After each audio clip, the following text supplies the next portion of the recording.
Welcome to another video. आज हम बना रहे हैं चॉकलेट केक। तो चॉकलेट केक बनाने के लिए आप कोशिश कीजिएगा, अगर मेजरिंग कप्स हैं आपके पास तो वो यूज़ करें। तो सबसे पहले हम ड्राई मिक्सचर रेडी कर लेते हैं। हम इसमें दो अलग अलग करेंगे, ड्राई को अलग करेंगे और लिक्विड में है वो अलग करेंगे, उसको बाद में हम मिक्स कर लेंगे। ड्राई इंग्रेडिएंट्स जो हैं हमारे पास जो जाएंगे, उसमें 1 कप मैदा लिया है मैंने और 1 table spoon baking powder use किया है उसमें। इसको अच्छे से छान लेना है आपने, बेकिंग पाउडर और मैदा को। फिर उसमें हम इसमें जाएगा चॉकलेट पाउडर। चॉकलेट पाउडर यहाँ पे मैं ऐड कर रही हूँ 3 टेबल स्पून। टेबल और टी में थोड़ा सा डिफरेंस आप ये रखिएगा, और ये फुल टेबल स्पून जाएंगे इसमें। 3 टेबल स्पून इसमें चॉकलेट पाउडर ऐड कर रही हूँ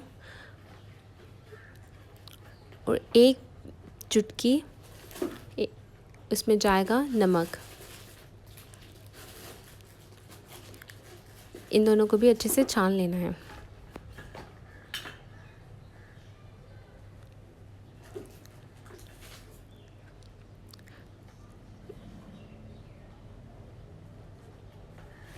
ये हमारा ड्राई मिक्सचर रेडी हो गया।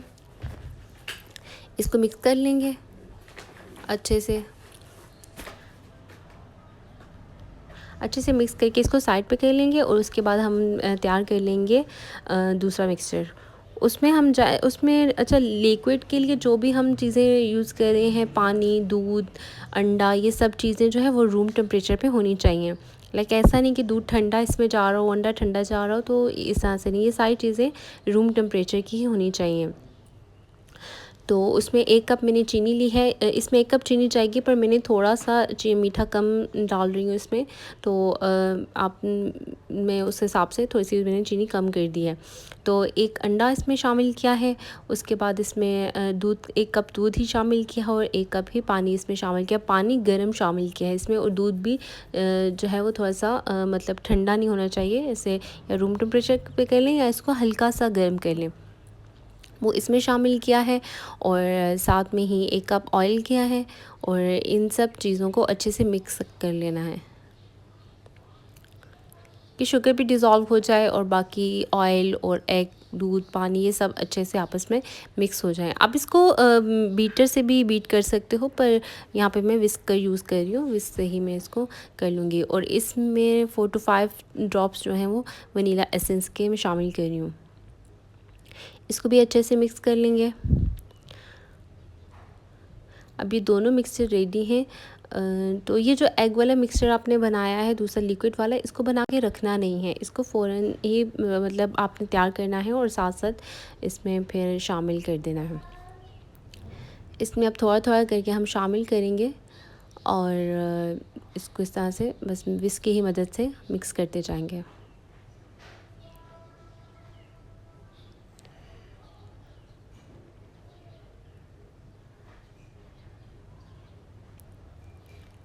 इसको अच्छे से विस्क कर लेना है आपने।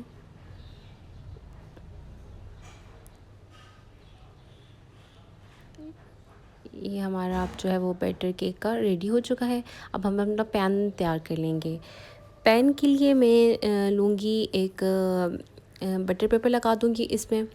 और अच्छा, मैंने क्या किया है ना, तो मैंने इस तरह से पूरा ही काट के इसमें रख दिया। उससे ये होगा कि केक की शेप जो है बाद में बन के वो ख़राब। आप इस तरह करें जिस तरह से गोल उसकी नीचे वाली सतह है, उस हिसाब से आपने बेक में ये जो पेपर है, बेकिंग पेपर, इसको कट करके तो वो नीचे ही लगा देना। मैंने इस तरह से देखिए पूरा रख दिया है ना, तो बाद में जब केक बेक हो जाता है ना, तो वो ज़ाहिर है उसकी शेप भी फिर वैसे ही आती है। तो इसलिए आपने ये वाली गलती नहीं करनी। आपने इसको काट के तो नीचे ऐसे उसकी सतह पे गोल लगा देना है, अदरवाइज़ आपकी भी शेप जो है ना वो ठीक नहीं आएगी। तो इस तरह से सारा हमने बैटर जो रेडी किया हुआ था वो उसमें हम शामिल कर लेंगे। और ओवन को आपने प्रीहीट कर लेना है। मैंने उसको 10 मिनट के लिए इसको प्रीहीट कर लिया था। और कन्वेक्शन ओवन है तो वो आप हर ओवन का अपना थोड़ा सा टेम्परेचर और ये चीज़ें होती हैं, तो आप अपने हिसाब से अपना ओवन उस तरह से सेट कर लीजिएगा। यहाँ पे मैं ऊपर इसके ऊपर थोड़ा सा कोको पाउडर जो है वो ऐड कर रही हूँ। तो सॉरी कोको पाउडर नहीं है, ये कोकोनट पाउडर है, वो उसके ऊपर मैंने शामिल कर लिया। यहाँ पे मैं बेटी के लिए तैयार कर रही थी कपकेक, तो कपकेक का भी सेम बैटर उसी तरह से मैंने रेडी कर लिया। यहाँ पे और केक इस बेक हो तरह चुका है, इस तरह से टूथपिक की मदद से उसको आपने डाल के इसको चेक कर लेना है। ये 45 मिनट इसका टाइम था, 45 मिनट में ये बेक हुआ है। तो इसमें आपको मैं एक टिप बता दूँ कि आप जब कुछ चीज़ बेक कर रहे हो, चाहे वो केक हो, चाहे पिज़्ज़ा, ब्रेड या कुछ भी चीज़ें, तो उसको बार बार खोल के चेक नहीं करना। आप अपना एक टाइम सेट करें कि 30 मिनट है, 40 मिनट आपका ओवन लेता है, तो उस तरह से आप उतनी देर बाद ही उसको चेक कीजिएगा। ये होता है जब आपका अगर पिज़्ज़ा फ्लैट हो गया या आपका केक फ्लैट हो गया, तो इसका मतलब ये होता है कि आप जब वो ओवन को खोलते हो बार बार, तो ज़्यादा उसका टेम्परेचर चेंज हो जाता है उसको चेक करने में, तो उससे वो आपकी ब्रेड जो है वो फ्लैट हो जाती है या आपका केक फ्लैट हो जाता है। तो ये वाली गलती नहीं करनी कि उसको बार बार खुल के चेक नहीं करना। तो जैसे ही वो बेक हो जाए उसको उसके बाद आपने चेक कर लेना है, और ऐसे टूथपिक की मदद से अगर आपकी टूथपिक आप डालेंगे और वो बाहर निकलेगी बिल्कुल क्लीन होगी, तो इट्स मीन आपका केक रेडी हो। और केक के ऊपर ये क्रैक आ जाए, तो इसका मतलब ये है केक अच्छे से बेक हो चुका है। तो ये मैं चॉकलेट यहाँ पे चॉकलेट गनाश बनाने की मैं बनाने लगी थी, बट ये मैंने ऐड नहीं किया, तो ये जो है बस मेरी बेटी ने ऐसे ही खा लिया था।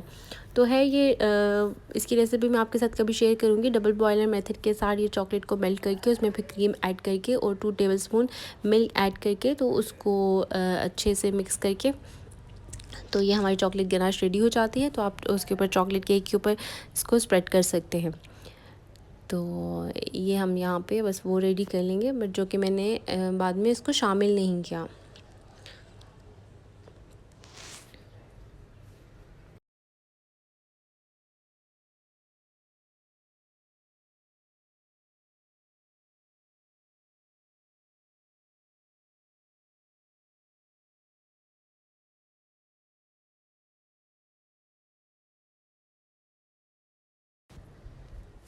तो ये केक रेडी है। तो केक ये देखिए मैंने उसको बटर पेपर को प्रॉपर गोल नहीं कट किया था ना, जिस वजह से कॉर्नर्स उसके वो सेट नहीं आए। बाकी मेरी बेटी ने जो है वो तोड़ तोड़ के खा लिया था।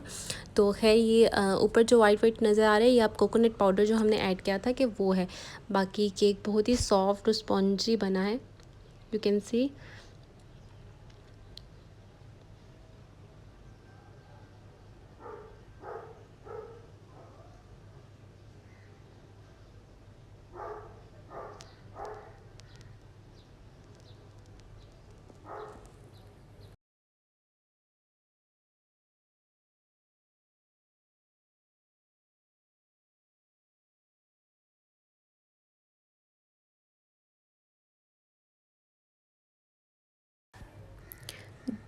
आप ज़रूर ये रेसिपी ट्राई कीजिएगा। यहाँ पे हमारे कपकेक भी बिल्कुल रेडी हो चुके हैं बन के, वो भी बहुत ही सॉफ्ट बने थे। और थैंक्स फॉर वॉचिंग।